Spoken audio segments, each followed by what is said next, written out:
مساء الجمال على كل عشاق النادي الاهلي في كل مكان. اهلا وسهلا بحضراتكم في حلقه جديده من حلقات مشجع التالتة. كالعاده حلقه النهارده مليئه باهم الاخبار والتفاصيل المهمه جدا اللي بتخص النادي الاهلي. بس في الاول كده وقبل ما نبدا حلقتنا يا ريت ما تنساش تعمل لايك على حلقه النهارده فضلا وليس امرا. وحابب اقول لك انك انت تقدر تتابع كل اخبار الاهلي من خلال قناتنا. انزل دلوقتي اشترك في القناه وفعل زرار الجرس عشان تتابع معانا كل جديد عن اخبار الاهلي. مش هطول عليكم اكتر من كده، تعالوا بينا نبدا حلقتنا باول اخبار الاهلي. سيد عبد الحفيظ عضو مجلس اداره الاهلي يصل الى مقر اقامه الفريق في الامارات لموازره اللاعبين والجهاز الفني خلال خوض بطوله السوبر المصري، ولذلك من اجل وضع الانضباط داخل معسكر الفريق وتحفيز اللاعبين على الفوز بالبطوله. سيد عبد الحفيظ عقد جلسه خاصه مع لاعبي الاهلي عقب وصوله الى مقر اقامه الفريق في الامارات من اجل الرفع من معنوياتهم ومطالبتهم على ضروره التتويج ببطوله السوبر المصري من اجل مصالحه الجماهير الاهلاويه. واكد لهم بانه في حال الفوز ببطوله السوبر المصري سوف يتم الافراج عن المكافآت والمستحقات المجمده بسبب تعثر الفريق في اخر لقاءين في الدوري. يستروب مدرب الاهلي يستقر على تثبيت الثنائي ياسين مرعي وياسر ابراهيم في قلب دفاع الاهلي امام سيراميكا كليوباترا غدا في نصف نهائي كاس السوبر في الامارات، ولذلك نظرا لرؤيته بان الثنائي هو الافضل من بين لاعبي الاهلي لقياده خط دفاع الفريق غدا امام سيراميكا. يستروب مدرب الاهلي يفاضل بين احمد نبيل كوكا ومحمد شكري للبدء باحدهم اساسيا في الجبهه اليسرى للاهلي غدا امام سيراميكا كليوباترا في بطوله السوبر، وترجيحات قويه للبدء بمحمد شكري اساسيا غدا في تشكيل الاهلي نظرا لتراجع مستوى احمد نبيل كوكا مع الاهلي مؤخرا. يستروب مدرب الاهلي يعقد جلسه خاصه مع جهازه المعاون خلال الساعات المقبله من اجل الاستقرار على التشكيله الافضل والخطه المناسبه لمواجهه سيراميكا كليوباترا في بطوله كاس السوبر، ولذلك من اجل وضع الجمل التكتيكيه والفنيه الافضل للقاء. فؤاد الزهواني ظهير ايسر منتخب المغرب للشباب يؤكد بان اتحاد التوراق وافق على انتقاله للاهلي خلال انتقالات يناير القادمه، ويؤكد بانه تم انهاء كل الاتفاقيات مع مسؤول الاهلي ولا يتبقى الا سوى التوقيع على صيغه العقود، وانه في يناير القادم سيكون لاعبا في صفوف الاهلي بعد انهاء كل الاتفاقيات مع مسؤول الاهلي خلال الايام الماضيه. مجلس اداره الاهلي برئاسه الكابتن محمود الخطيب يتوجه بالشكر الى مجلس اداره نادي المصري البورسعيدي تقديرا لتهنئته الكريمه بمناسبه نجاح قائمه الكابتن محمود الخطيب في انتخابات الاهلي. والاهلي يؤكد في خطاب رسمي عن اعتزازه بالعلاقه الطيبه التي تجمع الناديين الكبيرين، مشيرا الى ان روح التعاون والاحترام المتبادل بين جميع المؤسسات الرياضيه تظل دائما الاساس في دعم وتطوير الرياضه المصريه. والاهلي يختم خطابه بتمنياته النادي المصري البورسعيدي بالمزيد من النجاح والتوفيق في المرحله المقبله لرفع رايه الرياضه المصريه. تصريحات يستروب مدرب الاهلي في المؤتمر الصحفي قبل مواجهه سيراميكا كليوباترا غدا في نص نهائي بطوله كاس السوبر المصري. يستروب قال متشوق لمشاهده جماهير الاهلي في الملعب غدا، واتمنى ان ارى تشجيعهم بقوه للاعبين من اجل تحقيق الفوز والصعود لنهائي البطوله. انتظر جماهير الاهلي هنا في الامارات بفارغ الصبر.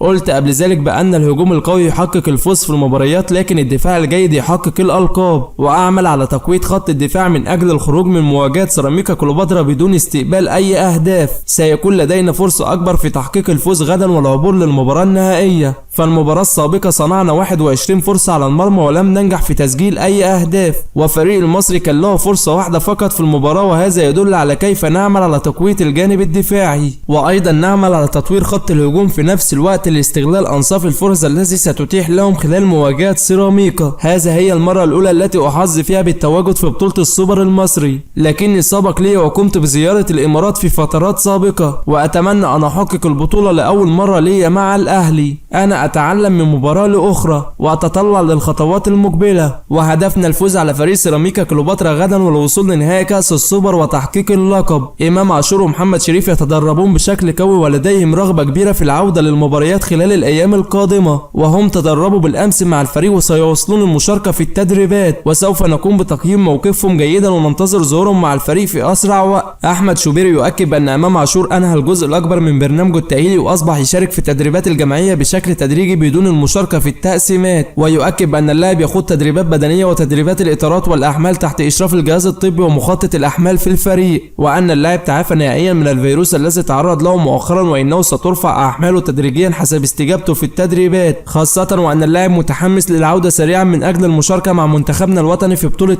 افريقيا، لكنه يؤكد بانه لن يكون جاهز للمشاركه مع الاهلي في مباريات السوبر. امام عاشور يؤكد عن سعادته الكبيره بالتواجد مع بعثه الاهلي في الامارات ومشاركه يؤكد زملائه الاجواء قبل انطلاق بطولة السوبر المصري بعد فترة كبيرة من الغياب، ويؤكد عن دعمه الكبير للاعبي الاهلي بكل قوة خلال خوض الفريق مباريات السوبر، وان نكون جميعا على قلب رجل واحد من اجل الفوز باللقب والاحتفال مع جماهيرنا كالعادة في كل المناسبات. كمان امام عاشور قال المشاركة في جزء من التدريبات الجماعية خطوة مهمة جدا بالنسبة لي، وانا ملتزم بالبرنامج البدني من اجل العودة في اسرع وقت. شعور العودة الى تدريبات الاهلي والتواجد مع الفريق لا يوصف، خاصة بعد فترة صعبة من الغياب. الفترة الماضية لم تكن سهلة، لكن بفضل الله ثم دعم عائلتي وجماهير الاهلي والجميع في النادي استطعت التخطي من اي صعب. اشكر الدكتور احمد جاب الله طبيب الاهلي على متابعته المستمرة والدعم طوال الوقت والتواصل المستمر للاطمئنان على حالتي، وانا اتطلع للمشاركة في كل المباريات القادمة وسأبذل اقصى جهد للعودة بافضل شكل ممكن. جماهير الاهلي دائما على الموعد ونثق في حضورهم ومساندتهم للفريق في بطولة السوبر، واتمنى ان نسعدهم ونحتفل معهم بكأس السوبر. الاهلي يختم تدريباته اليوم لمواجهة سيراميكا كليوباترا غدا في نصف نهائي بطولة كأس السوبر المصري، وهناك حالة من التركيز والجدية الكبيرة بتسيطر على لاعبي الاهلي من اجل تحقيق الفوز والصعود للمباراة النهائية. كمان يستروب عقد محاضرة فنية مع لاعبي الاهلي اليوم من اجل شرح لهم خطة اللعب ودور كل لاعب خلال خوض الفريق مواجهة سيراميكا كليوباترا، وايضا الى جانب شرح نقاط القوة والضعف في فريق سيراميكا من اجل استغلال نقاط الضعف والحذر من نقاط القوة، وطالبهم بضرورة اللعب بكل جدية من اجل تحقيق الفوز لمصالحة الجماهير. محمد الشناوي يؤكد بان جميع لاعبي الاهلي جاهزين لخوض مواجهة سيراميكا كليوباترا والفوز ببطولة السوبر. كمان الشناوي قال سعداء بالتواجد في الامارات وهذا ليست اول مرة، الاستقبال والتنظيم رائع واللاعبين سعداء جدا بالتواجد في الامارات، لسنا غرباء عن مدينة العين وملاعبها، ونحن نخوض تدريبات منذ 48 ساعة فقط ونجهز لخوض مواجهة سيراميكا. فريق سيراميكا قوي ومميز ويمتلك مجموعة من اللاعبين المميزين، لكن تركيزنا هو تحقيق الفوز والتأهل لنهائي البطولة. تعودنا على الاجواء هنا في الامارات واللاعبين لديهم خبرة في هذا الاجواء وجاهزين بشكل جيد لخوض مواجهة سيراميكا. اي بطولة نشارك فيها هدفنا الاول هو الفوز بالبطولة. قائمة الاهلي فيها 30 لاعب من الخبرة والشباب ولا يوجد فرق بين لاعب واخر، والكل هدفه واحد وهو الفوز والتتويج ببطولة السوبر،